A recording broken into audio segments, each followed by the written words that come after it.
Dans l'industrie du rap, surtout le rap américain, il y a des groupes qui reviennent toujours, les gangs, et les artistes ne peuvent pas y échapper. Dès que vous entrez dans un gang, seule la mort vous sépare.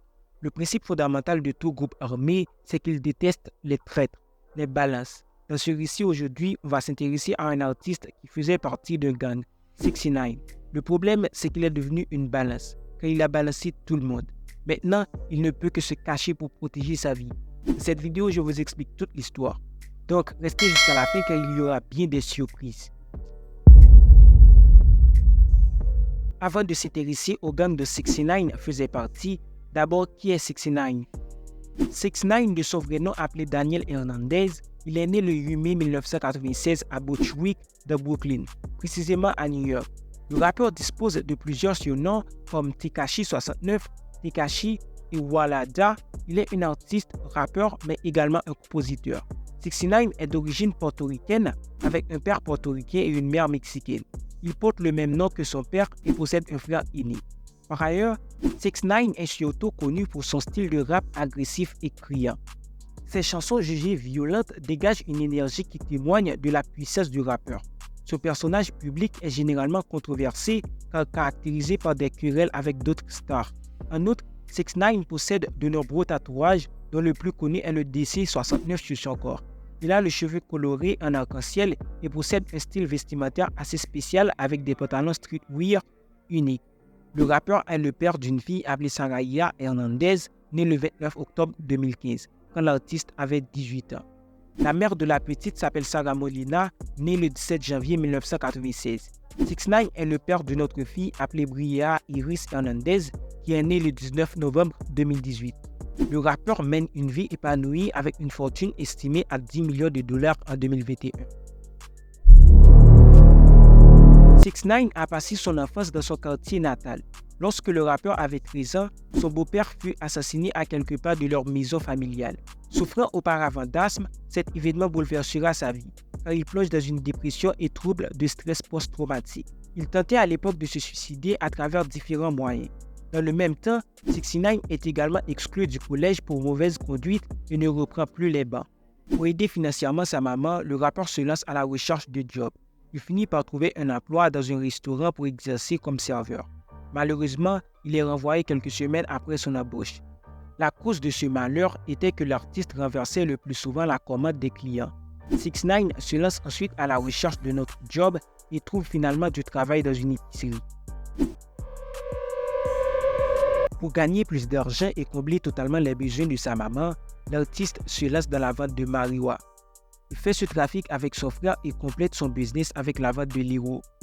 Découvert par le gérant de l'épicerie, il fut envoyé à la prison. Une fois en prison, l'artiste commence à se rapprocher de ce groupe dénommé Nine Trey Gangster. Il commence ainsi sa carrière musicale par la publication de quelques chansons sur YouTube dans les années 2014, 2015, 2016 et 2017. Plusieurs vidéos ont été publiées par 69. Il attira rapidement l'attention grâce à son style de rap agressif. L'utilisation de visuels animés lui a permis également de se faire rapidement connaître. L'artiste continue de faire sortir des chansons qui ravissent le monde musical. 69 commence sa carrière avec un label surnommé FCK Team. À l'époque, ce dernier se charge de poster différents clips du chanteur sur YouTube. Au fil des temps et des clips réalisés, le rappeur s'est forgé une personnalité. Il est devenu l'auteur de plusieurs chansons qui continuent de résonner dans l'oreille de la jeunesse. En 2017, précisément en octobre, le clip intitulé Gumo est publié. Cette chanson a occupé la 12e place du Billboard Hot 100, ce qui a véritablement propulsé le rappeur. Le chanteur quitte ainsi le rang de rappeur émergent au titre de star de scène rap. Cette évolution va l'encourager à se mettre plus au travail. Après plusieurs heures au studio, il publie le clip Kuda dans la même année. Cette réalisation a aussi connu un grand succès en occupant la 61e place du Billboard Hot 100. Quelques mois plus tard, en janvier 2018, 69 sort une réalisation avec Fetty Wap et A Boogie with Dahoudi. Le titre était Keke. En février 2018, il sort une mixtape dénommée Day 69, qui le classe à la 3e place du Billboard 200. La mélodie ainsi que les paroles que dégageait cette réalisation étaient très appréciées par le grand public, ce qui explique sa position dans le Billboard. 6ix9ine a ainsi gagné le respect des grands artistes rappeurs du monde. Tous ses clips ne cessent d'augmenter en nombre de vues sur YouTube. De plus, l'effectif de téléchargement s'accroît chaque jour. Certaines chansons de l'artiste ont compté plus de millions de vues en seulement 24 heures. Les fans ne cessent de réclamer sur les réseaux sociaux les nouvelles productions de l'artiste. Dans le monde musical, particulièrement dans le hip-hop, 6ix9ine a battu de nombreux records à travers ses productions. En effet, après sa sortie de prison en avril 2020, il bat un record du nombre de spectateurs. Cela s'est fait à un live réalisé sur Instagram qui a compté plus de 2 millions de participants. C'était spectaculaire et inimaginable dans le temps. Par ailleurs, sa chanson Gooba a enregistré plus de 43 millions de vues sur YouTube en un jour. 6ix9ine bat ainsi un nouveau record pour se mettre au sommet du rap américain. Ce succès était incroyable aux yeux de tous. Grâce à cette performance, l'artiste a révélé au monde sa force et sa capacité à conquérir l'empire de la musique. En outre, Falls, qui est l'une de ses chansons en collaboration avec Nicki Minaj, a pu défier d'autres clips pour prendre la première place du Billboard. C'était la première fois pour 6ix9ine de voir un de ses projets finir en tête du Billboard. En 2015, 6ix9ine était accusé de détournement de mineurs grâce à une vidéo dans laquelle il était en attouchement avec une petite fille de 13 ans. Le rappeur avait plaidé coupable à l'époque, néanmoins la star atteste n'avoir pas eu de rapport sexuel avec la petite et qu'il ignorait qu'elle avait moins de 18 ans. Le juge interdit ainsi à 6ix9ine la diffusion sur les réseaux sociaux des différentes images, vidéos sexuelles explicites et violentes qui montrent les femmes ou les enfants. De même, il le met en garde de ne pas récidiver dans les années à suivre. En outre, 6ix9ine devra écrire une lettre à la victime pour présenter ses excuses. Par ailleurs, 6ix9ine devra aussi réussir un examen éducationnel. En cas de non-respect de ces conditions, l'artiste sera condamné à 3 ans d'emprisonnement ferme. Malheureusement, 6ix9ine échoue à cet examen à cause de la difficulté des matières scientifiques de l'examen. Grâce à son avocat, il a pu obtenir une seconde chance de la part du juge. Le 18 avril 2018 était la date du nouveau procès obtenu par son défenseur. Cette date est ensuite reportée car les résultats d'examen du rappeur étaient indisponibles. Par ailleurs, une autre plainte survient en 2020. Il s'agit toujours de la même petite fille de 13 ans qui accuse 6ix9ine pour les mêmes faits. La plainte était basée sur une agression sexuelle de mineur. 6ix9ine, durant sa carrière musicale, a été autour de nombreux clashs et a rivalisé avec une multitude de personnes aussi célèbres que non. Trippie Redd. Trippie Redd, de son vrai nom Michael White, a eu à publier une vidéo pour signaler le rappeur comme étant un homosexuel. Il a ensuite été menacé par des individus que l'on prétend avoir une liaison avec 6ix9ine. Les deux rivaux échangeaient des insultes et s'accusaient mutuellement sur Instagram. Chief Keef. Chief Keef est un rappeur de Chicago qui a également eu des rivalités avec 6ix9ine. Au début du mois de juin 2018, Chief était victime d'un incident au cours duquel certaines personnes lui avaient tiré dessus. Heureusement, l'artiste s'en sort comme par miracle avec 0 blessure. Avec des querelles qu'il a souvent eues avec ce musicien, 6ix9ine fut soumis à une enquête pour une éventuelle implication dans l'incident. Plus tard, le rappeur décide de rendre visite à son rival et aux personnes sans abri lors d'un voyage à Chicago. Ce geste témoigne de la générosité et de la simplicité de 6ix9ine, qui a été apprécié par plusieurs personnes. Il a aussi eu des problèmes avec Pierre Boone, le producteur du clip Gummo. Il aurait envoyé le beat de la chanson à Trippie Redd, ce qui poussa 6ix9ine à retirer le son sans autorisation en effaçant le tag de Pierre avant de la publier. Cela a engendré une grande mésentente entre les deux personnalités. Il a aussi eu des problèmes avec Meek Mill. En 2020, 6ix9ine est attaqué férocement par Meek Mill sur Twitter. Ce dernier proférait des menaces de mort et traitait 6ix9ine de rat. De plus, il stipulait que le rappeur aurait jeté sa petite famille en pâturage. Pour lui répondre, 6ix9ine lui demande d'imaginer qu'il vient d'avoir un bébé et qu'il est saoulé à cause de Mexicains aux cheveux arc-en-ciel. Pour finir, il lui demande d'imaginer ensuite que Nicki n'est pas là. Pour rappel, Nicki Minaj avait accusé Meek Mill d'une violation sexuelle. Il y a eu une grande rivalité entre ces deux personnes également. Depuis que les rappeurs de Los Angeles ont mis en scène l'imagerie des gangs au tournant des années 90, l'association à ces bandes offre encore régulièrement une crédibilité inégalée aux artistes. Le gamin de Brooklyn qui avait abandonné l'école à 15 ans voulait se construire un personnage de gangster pour vendre plus de disques. Une figure centrale de gang brutal et vicieux. Gummo a rapidement dépassé les 100 millions de visionnages sur YouTube. La carrière de Tekashi 6ix9ine était lancée. Alimenté par son look cheveux longs, arc-en-ciel, fausses dents multicolores et centaines de tatouages jusque sur le visage, mais Daniel Hernandez a fait beaucoup plus que jouer au dur. devenant une figure centrale de gang brutal et vicieux. Le rappeur a utilisé le gang Night Tree pour attaquer ou braquer ceux qu'il considérait comme ses rivaux du rap. Mais plusieurs des chefs du gang en ont aussi profité pour bénéficier financièrement du succès de leurs nouveaux membres et lui soutirer plusieurs centaines de milliers de dollars, se sentant alors manipulé par le gang.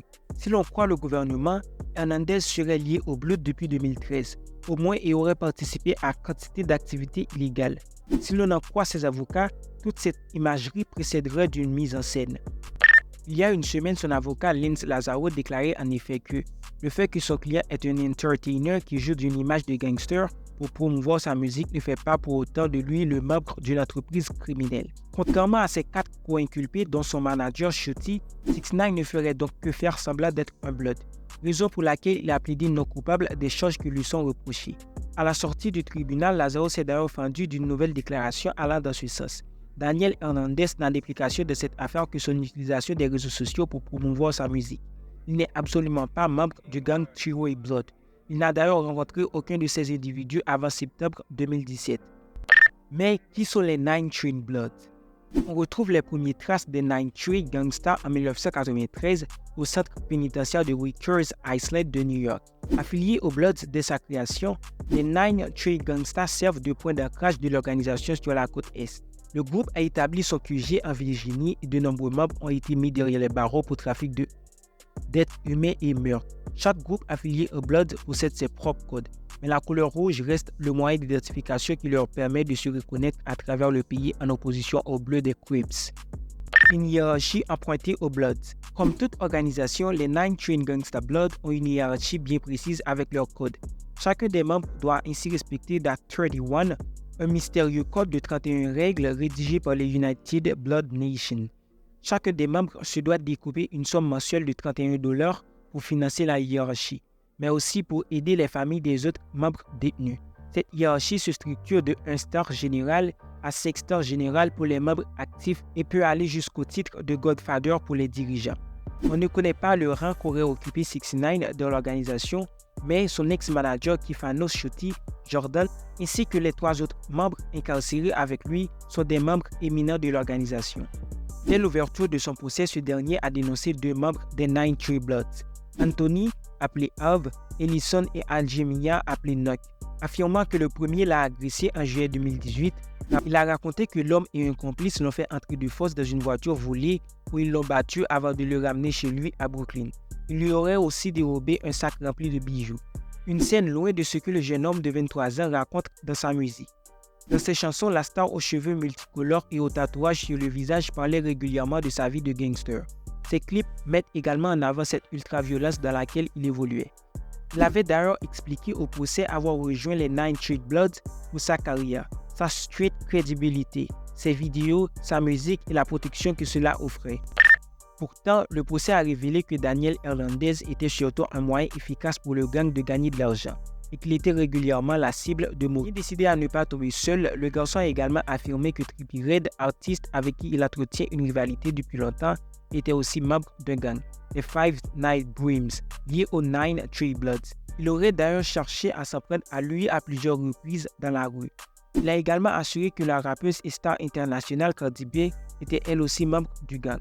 Sur Twitter, elle avait nié les allégations de son compère, tout en confirmant bien être membre d'un gang, les Five Night Dreams, eux-mêmes affiliés aux Bloods. Dans une lettre adressée à la justice, le jeune homme mondialement connu a présenté ses excuses pour ses crimes, affirmant qu'il avait donné une mauvaise image de lui-même.